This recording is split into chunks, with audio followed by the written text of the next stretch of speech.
शुभ प्रभात आप सभी को। आप सभी का वेलकम है मेरे नए व्लॉग में। यहाँ पर हो रही है करवा चौथ की तैयारी और मैं यहाँ पे लगवा रही हूँ मेहंदी।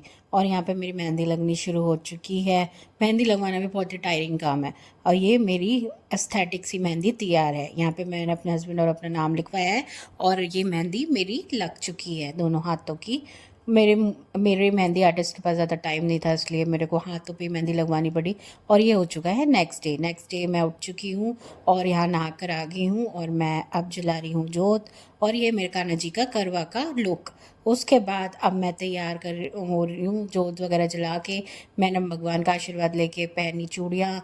और अब इसके बाद मैं करूँगी अपनी सरगी की तैयारी। ये सरगी की प्रिपरेशन हो रही है और ये सरगी में मैं अब किचन में आ चुकी हूँ और किचन की जलाई मैंने लाइट। और यहाँ पे मैं बनाने जा रही हूँ अपने लिए सरगी। सरगी में मैं बना रही हूँ परांठे, फेनिया। अब यहाँ पे मैं अपनी सरगी की प्रिपरेशन कर रही हूँ। रात को ही मैंने किचन को क्लीन करके सोई थी जिससे कि सुबह टाइम सेव हो जाए। और यहाँ पर अब सब सुबह के 4:30 बज रहे हैं। यहाँ पर मैंने थोड़ा सा पानी लिया जिससे मेरे को बहुत ज़ोरों की प्यास लग रही थी, जिसको मैं पहले पी लूँगी तो फिर मेरी सरगी आराम से प्रिपेयर हो जाएगी। अब मैं इसके बाद बनाने वाली हूँ परांठे अपने और सरगी की प्रिपरेशन करने वाली हूँ बाकी सरगी की। और सुबह सुबह उठकर दिमाग बड़ा अच्छा फ्रेश भी हो जाता है। और सरगी करना भी एक करवा चौथ का इम्पॉर्टेंट पार्ट है, इसके बिना करवा चौथ अधूरी है। अब मैं यहाँ पर देख रही हूँ कि सामान किधर है सारा और मैं उसको अरेंज करूँगी और अपना करवा चौथ की प्रिपरेशन करूँगी। यहाँ आज मैं अकेले ही व्रत रखने वाली हूँ और घर पर अकेली हूँ, तो इसलिए मेरे को खुद ही सारा काम करना है। और यहाँ पे मैं अपनी सरगी की प्रिपरेशन कर रही हूँ। आटा मैंने पहले से गूंद के रखा हुआ था। अब मैं बना रही हूँ परांठे। और कभी मैं हम गोभी के परांठे बनाते हैं, बट आज मेरा मन नहीं है गोभी के परांठे खाने का क्योंकि बहुत ही ज़्यादा हैवी हो जाते हैं वो मॉर्निंग में। इसलिए अब मैं बना रही हूँ प्लेन परांठे। और यहाँ पे मेरे परांठे तैयार हो रहे हैं, मैं बना रही हूँ एक एक करके। और ये है मेरी सरगी। ये मैंने एक नाशपाती कट किया है, ये कर्ड और ये फेनिया। फेनियों के साथ है परांठा और थोड़े से बादाम जो कि मैं डेली रूटीन में लेती हूँ, सोक किए हुए आमंड्स। और थोड़ा सा अचार ले लिया है मैंने परांठे के साथ। और मैं अपनी सरगी खा रही हूँ, पर सरगी में ज़रूरी है ये पानी। और एक बॉटल पानी भी मैंने अपने पास रख लिया है जिससे कि मैं इसको फिनिश करूँगी सरगी के बाद। अब मैंने भगवान का नाम लेकर और सरगी खाना शुरू किया और ये मैं सरगी खा रही हूँ। और बादाम से स्टार्टिंग की मैंने, अपने सोक्ड आलमंड खाए और उसके बाद मैंने अपनी सरगी खानी शुरू की।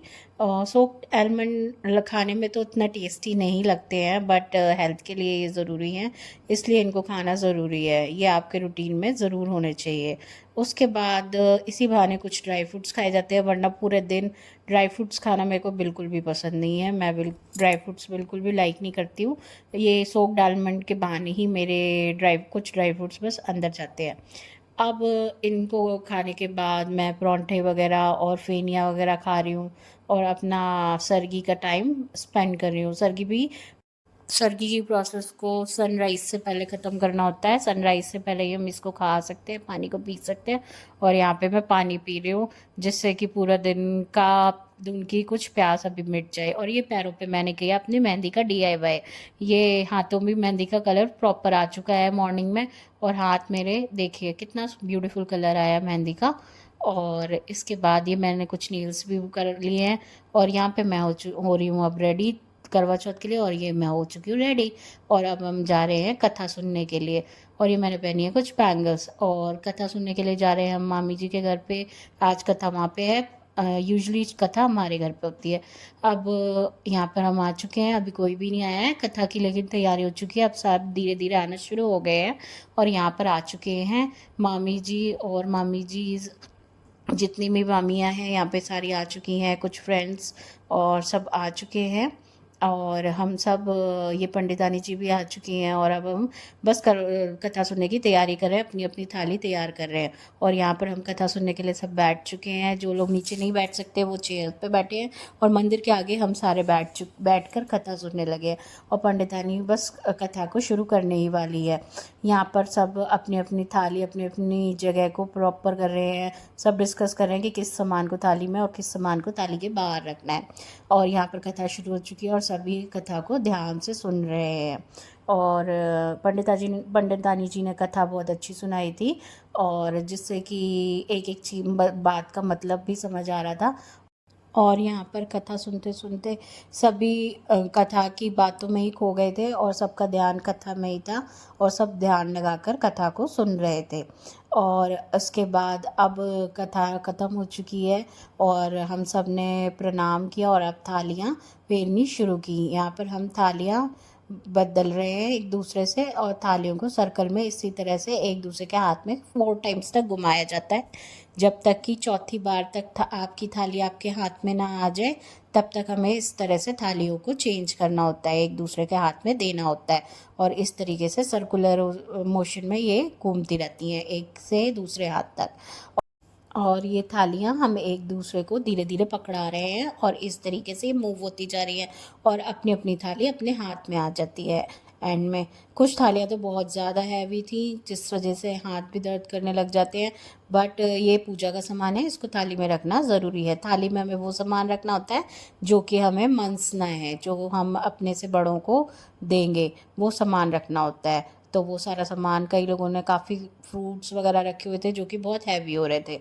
तो थालियाँ अब सब चेंज होने के बाद सबके हाथ में आ चुकी हैं। कुछ थालियाँ थी भी बहुत लाइट वेट और थालियाँ आने के बाद हम सब ने थालियों को मत्था टेका और अपनी अपनी थालियाँ आ जाती हैं जब हाथ में तो उसको अपने सर से लगाते हैं। और यहाँ पर अब सब पी रहे हैं उसके बाद नारियल पानी पीने के बाद हम यहाँ पे आए थे फ़ोटोग्राफ़र, जिससे सब ने बनवाए पोज़ और सब ग्रुप फ़ोटोज़ कराई, किसी ने सिंगल फ़ोटोज़ कराई। अब हम बाहर आ चुके हैं पिक्चर्स के लिए, सारे पिक्चर्स बाहर करा रहे हैं और यहाँ पर सब हंस रहे हैं बातें कर करके कि देखो व्लॉग में हम भी आने वाले हैं।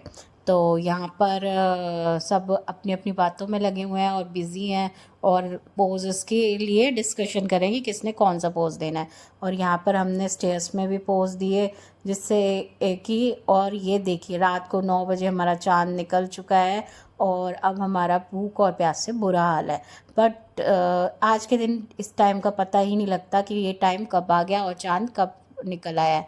और यहाँ पर मैं पूजा करने के लिए आ चुकी हूँ, पर यहाँ पर इतनी ज़्यादा हवा चल रही है कि दिया जलाने की मुश्किल हो गई है। आज हवा बहुत ज़्यादा थी, कभी तो चाँद बादलों में छुप जाता है और आज हवा ने ही परेशान कर रखा है और हवा की वजह से बड़ी मुश्किलों से दिया जलाने की कोशिश कर रहे हैं। यहाँ मैंने अपने हस्बैंड को बुलाया जिससे कि वो मेरी हेल्प करेंगे दिया जलाने में, क्योंकि बहुत ही मुश्किल हो रही है, दिया जल नहीं पा रहा। उन्होंने आके बड़ी मुश्किलों से बड़े ट्रिक से और दिए को जलाया, क्योंकि आसपास को एरिया बहुत ज़्यादा खुला हुआ था तो एयर सीधी ही दिए में लग रही थी जिससे कि दिया जल नहीं पा रहा था। यहाँ आकर हमने बड़ी मशक्क़तों से और इस दिए को जलाया और अब दिया जल चुका है और अब हम करने वाले हैं अपनी पूजा। और दिया जलने के बाद भी एक आध बार बड़ी मुश्किलों से दिया जला और इस वजह से हमें पूजा करने में काफ़ी टाइम लग गया। हमें कम मुश्किल से पूजा करने में 5 से 10 मिनट लगते हैं और दिए ने हमें परेशान करा जिसकी वजह से हमें लगे 15 से 20 मिनट। और यहाँ दिया जल चुका है और अब मैं छन्नी से दिए को चाँद को देख रही हूँ और दिया उसमें ही रखा हुआ है और अब मैं इसके बाद अपने हस्बैंड को देखूँगी। और मैंने जल का अर्घ दिया चाँद को और अपना व्रत खोलने से पहले चाँद को अर्घ देना होता है और दिए से उनकी पूजा भी करनी होती है। और उसके बाद मैंने चाँद को मत्था टेका और उसके बाद अब मैं खोलूँगी अपना व्रत। पहले चाँद को भोग लगाकर मीठे मट्ठे का जो उसको हम भोग लगाते हैं और उसके बाद उससे मैंने पानी से अपना व्रत खोला और साथ में मीठे मट्ठे से भी अपना फास्ट को ओपन किया। और अब मेरा फास्ट यहाँ पर पूरा हो गया और करवा चौथ की मेरी पूरी तैयारी अब जाके सफल हुई जबकि मेरा फास्ट पूरा हो गया है। और आप सभी को शुभ रात्रि और करवा चौथ की बहुत बहुत बधाइयाँ। आई होप कि आपका करवा चौथ भी बहुत अच्छा गया होगा, इसलिए do like share and subscribe.